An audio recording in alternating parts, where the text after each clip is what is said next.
मला इतकं वाईट वाटायला लागलं की आपल्याजवळ कोणी नाही आहे, सगळे खाली आहेत आणि हे पण आले नाहीत बघायला वर. मला असं सारखं वाईट वाटत रडत म्हणजे डोळ्यातनं पाणी येत होतं.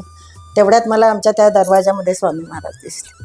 मोटरसायकलवर इतकं जोरात आला, नात माझ्या कडेवर. आणखीन तो अंगावर माझ्या म्हणजे मला खाली पाडून माझ्या अंगावर निघाला आणि माझ्या खाली नात आणि ती अशी गळगळत खाली गेली. तिला म्हणलं अगोदर काय लागलं का बघा तुम्ही. तर बघितलं तर काही नाही. म्हणलं स्वामींची कृपा आहे. म्हणलं स्वामीने आम्हाला काहीही जखम होऊ दिली नाही.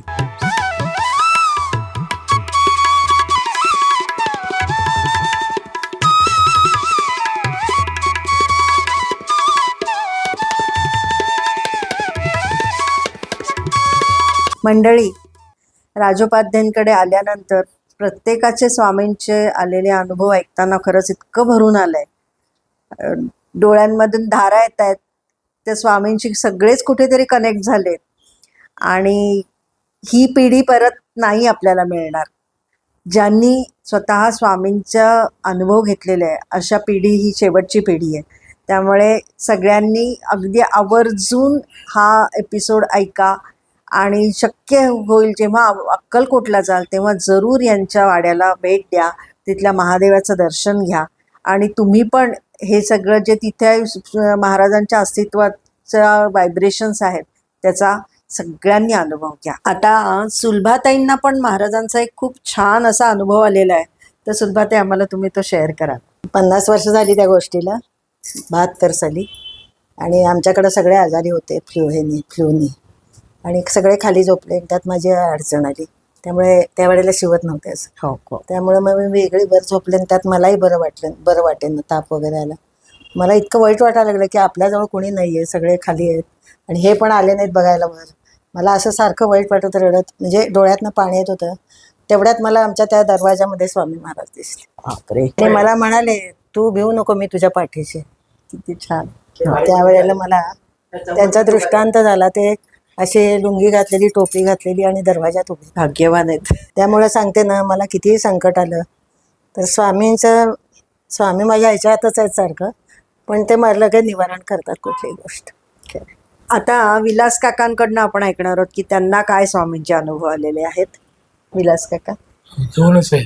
एक खूप म्हणजे आहे. 2 म्हणजे अहो काय, ब्रह्मांड नायकाचा अनुभव येणं सोपी गोष्ट आहे. त्यांचीच कृपा आहे.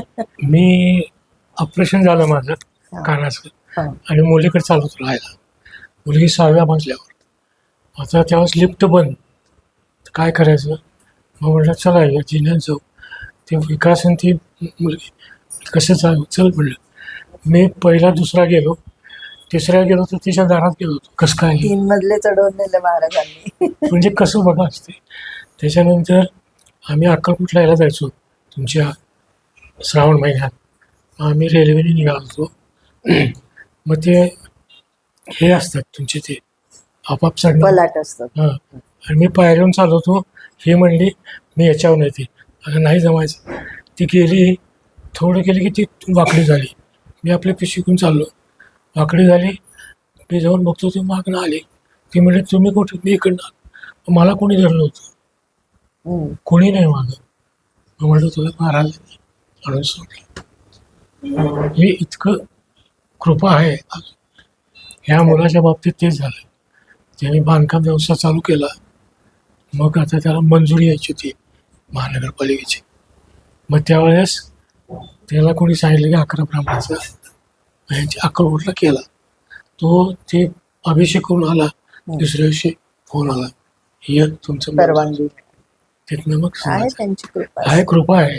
अनंत काका, आता तुम्ही काय सांगताय मला स्वामींचे हो, अनुभव? माझा अनुभव तुम्ही ऐकलात तर तुम्ही म्हणता खोटं बोलता तुम्ही काका.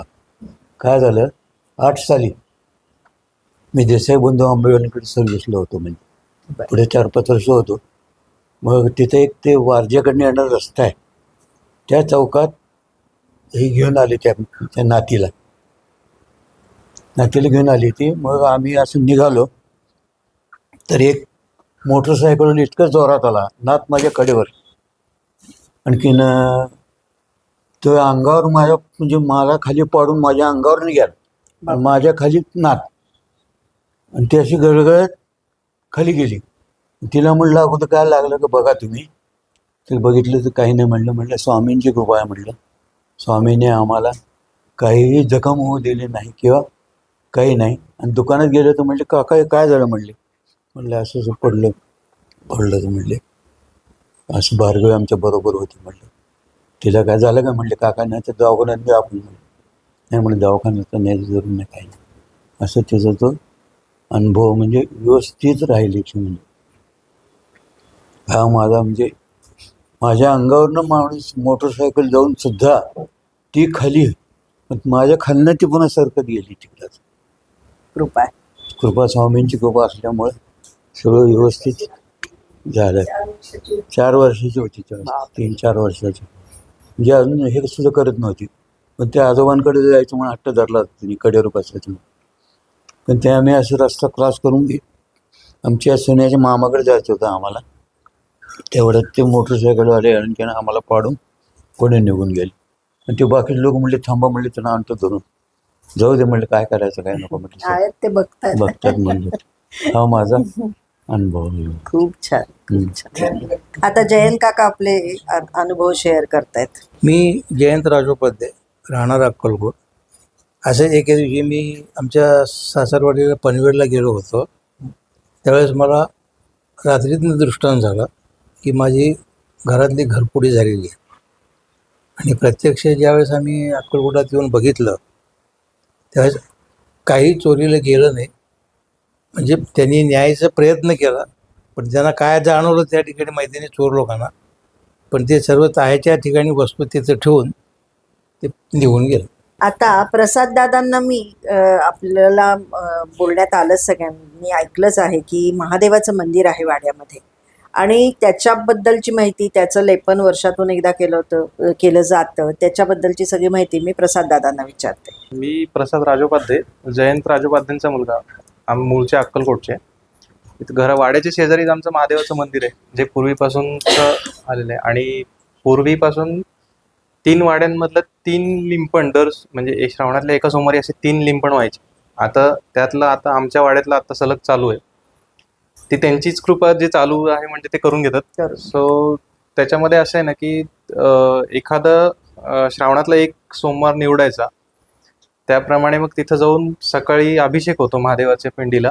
त्याच्यानंतर संध्याकाळच्या वेळेला, तिन्ही सांजेच्या वेळेला त्याला दही भाताचं लेपन होतं. दही भाताचं लेपन म्हणजे का, कारण ऑलरेडी त्यांनी म्हणजे शंकराने विष पिलेलं आहे. मग दही भाताने थंड होतं म्हणून मग ते दही भाताचं लिंपण. आणि ते दही भाताचं लिंपण साधारण त्याला 1.25 किलो तांदूळ लागतं आणि अर्धा 1 लिटर दही. आणि त्याचे जे पुजारी आहेत गुरव, तर ते दही भाताचं ज्यावेळेस लिंपण करतो आपण, आरती होते. माझ्या पणजोबांनी आरती लिहिलेली महादेवाची, तर ती 7 कडव्यांची आरती आहे. बर. तर ती आरती पूर्वापर ती चालत आली आणि या मागच्या वर्षी आम्ही ती रेकॉर्डिंग करून घेतली. तर ती आरती त्यावेळेस आम्ही म्हणत असतो. आणि त्याबरोबर मग ते लिंपण झालं की मग ते जे काही महादेवाचं नैवेद्य आहे आणि लिंपणाचा जो भात आहे, तर ते गुरव जे आहेत ते घेऊन जातात. तर ते तशी ती पूजा होते. पण ते दरवर्षी श्रावण सोमवारी एका ती घडतेच. अच्छा. आणि ते घडून घेतात. तिथली पिंड जी आहे ती थोडीशी वेगळी आहे, हो. तर त्याच्याबद्दल सांगा. ती साधारण 100 वर्षा पलीकडची तरी 100% आहे. कारण ते हेमाडपंथी मंदिर आहे, जर बघितलं असेल तर ते. आणि त्यावेळेसचे जे दगड किंवा त्यावेळेस ते काही बांधलेलं असेल त्या काळचं, कारण ह्या वाड्याला अक्कलकोटच्या साधारण 150+ वर्ष होऊन गेले, कारण महाराज वाड्यात येऊन गेले होते आणि त्याच काळातलं ते मंदिर असणार आहे. त्यामुळं, कारण तुम्ही जर बघितलेत तिथले दगड वगैरे, जर बांधकाम किंवा त्या घराची जी रचना आहे, साधारण ती दगड जी आहेत ती राजवाड्यातल्या जुन्या राजवाड्याच्या दगडांप्रमाणेच ती मोठी दगड रचलेली जी आहेत. त्यामुळे त्याच काळचं ते असेल असं वाटतं. आणि महादेवाची पिंडी उत्तरेकडे तोंड करून असते, पण ह्याचं जी ती म्हणजे धार जी बाहेर पडते महादेवाला आपण अभिषेक केल्यावर, ती पूर्वेकडे पडते. हे वेगळं. हा, हे वेगळं आहे. हा. आणि ज्यावेळेस आपण पूजा करतो त्यावेळेस ते आपलं तोंड दक्षिणेकडे होतं. हे तुम्ही आता करता तेव्हा तुम्हाला काही अनुभव आलेत? अनुभव म्हणजे आता तेच करून घेतात माझ्याकडून, कारण जसं बाबा करायचे पूर्वी किंवा काका करायचे, तर त्यांच्याकडून ते माझ्याकडे आलं. पण मला असं हे नाही होत की आपलं कंटाळा आलाय किंवा का दरवर्षी करतोय वगैरे. कारण आत्ताच्या पिढीच बघितलं तर आपण कंटाळतो लवकर. पण ते एक ओढ असते तुम्हाला. हा, मग श्रावण सोमवार म्हणलं की, आणि मजा अशी असते ना की आम्ही सगळे एकत्र येतो ना, तर तो एक आनंद वेगळा असतो. खरंय. आणि ते तिथं ते घडत जातं असं म्हणेन मी त्याच्यापेक्षा. बाहेरचे लोकांना पण हे हो, करतात ना, करतात. म्हणजे ज्यांची इच्छा असेल ते जर त्यांनी जर सांगितलं किंवा हे जर असेल तर त्यांना आम्ही मग सांगतो की तांदूळ एवढा घ्या, दही एवढं घ्या. आणि एकदा अनुभव म्हणजे कसा की अक्कलकोट ऑलरेडी म्हणजे दुष्काळ क्षेत्रातलं आहे, तिथं पाणीच नाहीये, म्हणजे पाऊसच पडत नाही. पण लोकांची श्रद्धा अशी आहे ना की तिथं महादेवाला ते पाणी पण घालायला येतात. म्हणजे बरेच जण असं करतात की ते महादेवाला पाणी घालतात आणि पाऊस येतो. एकदा महाराजांच्या पोथीमध्ये हा पण उल्लेख आहे की महाराजांकडं लोक गाऱ्हाणी घेऊन येतात की पाऊसच येत नाहीये म्हणून, आणि महाराज देवांना शिव्या घालून हरभरे फेकतात. हो हो हो. आणि मी पण हे एकदा श्रद्धेने करून बघितलं, आणि मी पण एकदा हरभरे वाहिले अभिषेक म्हणून. तर त्या वर्षी भरपूर पाऊस आला. पण म्हणजे मी केलं म्हणून नाही, पण महाराजांनी जे दाखवलं होतं त्याप्रमाणे आपण केलं, तर तसा अनुभव आला तो. माझं नाव सौ गौरी संजय राजोपाध्ये. मी भालचंद्र राजोपाध्यांची धाकटी सून. मला अनुभव असा आला की मी लग्नानंतर राजोपाध्यांकडे आले आणि वर्षभरात मला मुलगी झाली. त्या अगोदर मला स्वामींबद्दल माहिती होती, पण मी भक्ती किंवा पोथी वाचन वगैरे असं काहीच करत नव्हते. वर्षभरात मुलगी झाली, पण मला मुलगी झाली ती स्वामी पुण्यतिथी दिवशी झाली. स्वामींवर अक्कलकोटच्या मंदिरामध्ये फुलं उधळतात ती वेळ आणि तिची जन्मवेळ एकच आहे. तिची रासही स्वामींचे. माझी मुलगी सुंदर गोरीपान आणि खरंच अजानुभव आहे. अरे वा, तिचं नावही आम्ही स्वामींनी ठेवलंय. अरे वा, म्हणजे किती छान. कल्पना नसताना मला वर्षभरातच हा एवढा एक सुंदर मोठा अनुभव आला. आशीर्वाद आणि मिळाले. अखंड मी आता जवळजवळ पहिली 12 वर्ष स्वामींच्या ह्याच्यामुळे मला जी मुलगी झाली, तर पहिली 12 वर्ष मी गुरु लीलामृत जी पोथी आहे ती 12 वर्ष मी पारायण केलं की त्यांच्या पुण्यतिथी दिवशी मला मुलगी झाली. सुंदर आहे माझी मुलगी दिसायला वगैरे. आणि म्हणजे कल्पनाही नव्हती की असं काही होईल, पुण्यतिथी दिवशी मुलगी किंवा असं हे. आणि मी 12 वर्ष गुरु लीलामृत वाचलं आणि अजूनही मला स्वामी महाराज प्रत्येक वेळेला प्रचिती देतात. समजा माझे यजमान पूर्वी एका संघटनेसाठी काम करायचे, रात्री 12:30-1-1ला यायचे. भीती असायची त्यावेळेला. मी दाराच्या मागे पूर्वी म्हणायच्या ना बायका की भांड पालथं घालावं, पळी लावावी, तसं करायची. पण स्वामींना मी म्हणायचे की माझे यजमान व्यवस्थित सुखरूप घरी होते. आणि 5व्या मिनिटाला माझे यजमान घरी आलेले असायचे. अजूनही मी पोथी वगैरे वाचते, बाकी नामजप वगैरे, पण ते करायलाच हवं, त्याशिवाय काही नाही. माझे नाव सुरेखा अनंत राजोपाध्ये. मी असा अनुभव सांगते की 2018 साली माझ्या मिस्टरांना कोरोनाचा काळ होता त्यावेळेस. हो. आणि आजारी असताना आम्ही हात दुखतो म्हणून आजारी पडले ते. औषध इंजेक्शन वगैरे आमच्यातल्या जवळच्या डॉक्टरांकडनं घेतल्या, पण काही तसा गुण आलाच नाही त्यांना. सारखा ताप वाढतच होता, अन्न पाणी जाईना, काही अगदी अशी झाली होती. मग आता काय करावं बाई, मी 2-3 डॉक्टर झाले आणि कोरोना असल्यामुळं कोणी त्यांना ॲडमिट करून घ्यायला कोण. मग आमचे तिथं जगताप डॉक्टर म्हणून आहेत, सिंहगड रोडला राहतो आम्ही. मग आमचे दिराणी वगैरे सगळ्यांनी खटपट केली. तिथं फोन करून म्हणले यांना ॲडमिट करून घ्या. तरी ते म्हणाले की मी यांना जर कोरोना निघाला तर मी काही घेणार नाही.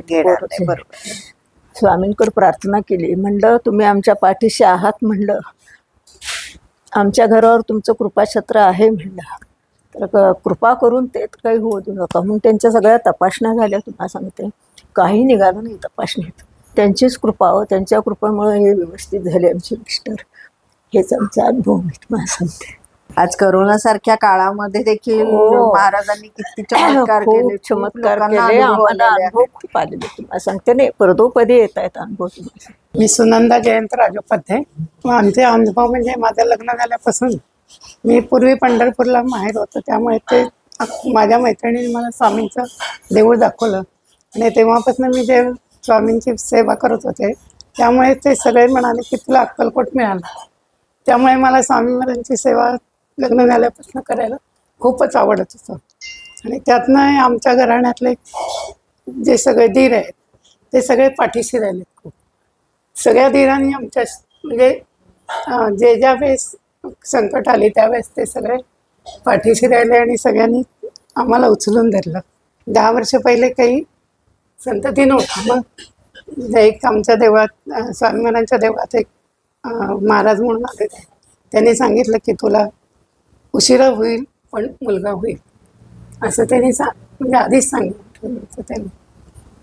आणि त्याप्रमाणे सगळं आमच्या हातून स्वामी महाराज सगळं करून घेत आहेत. खूप छान. स्वामींची राजांच्या वेळेस सुद्धा राजांचे राजोपाध्ये असताना पहिल्यांदा आमच्या सासरे गेल्यावर हे मोठे धीर आले पूजा करायला. नवरात्रामध्ये पूजा करायला. नवरात्रामध्ये राजघराण्यामध्ये याला दसऱ्याला पुण्यवाचन बसायचं होतं. तर ते त्यावेळेस यायचे. तर 4-5 वर्षांनी त्यांना नाही झालं म्हणून आम्ही दोघं बसायचं. आणि काही वर्षांनी मग आम्हाला काय झालं 20-25 वर्षांनी परत त्या राजाभंत बोलावून आलं की तुम्ही स्वामींची पूजा करा. पुण्यतिथीच्या दिवशी मग आमच्या दोघांच्या हस्ते मग स्वामींचा अभिषेक व्हायचा त्या दिवशी. आणि ते सगळे काय राजकीय लोक काय करायचे 11 ब्राह्मण 11 वैष्णव हे सगळे जेवायला घालायचे. मग त्यावेळेस यांच्या हातून पूजा नैवेद्य अन्नपूर्णेची पूजा आणि सगळ्यांना हे वाटणं हे सगळं राजाने त्यावेळेस आमच्याकडनं करून घेतलं. म्हणजे स्वामींची पूजा करताना इतकं म्हणजे लघुरुद्र असायचा. इतकं म्हणजे सकाळी छान वाचायचं. पहाटे 3 त्यांचाच असायचा. पुण्यतिथी दिवशी असायचा त्यांचा अभिषेक. आणि नवरात्रामध्ये तर मग आम्ही पुण्यवाचनला जायचो त्यांच्याकडे राजांकडे. मग त्याच्यानंतर महालक्ष्मी त्यांच्या आणि दिवाळ्यातली लक्ष्मीपूजनाची पूजा हे सगळी मग आमच्याकडे आली नंतर. आज राजोपाध्यांच्या घराण्यापासून आपण ही सिरीज सुरू करतोय की ज्यांचा जास्तीत जास्त महाराजांशी कनेक्ट होता त्या काळात जेव्हा महाराज होते त्यांच्याशी बरोबरचे जे लोक होते अशांचे वंशजांना शोधून म्हणजे ॲक्च्युली मी प्रयत्न करते. तर ही सिरीज आपण पुढे चालू ठेवणार आहोत. आपल्या सगळ्यांचे आशीर्वाद असू दे की मला जास्तीत जास्त असे लोक भेटावेत की ज्यांना स्वामींचा सहवास लाभलेला आहे. धन्यवाद.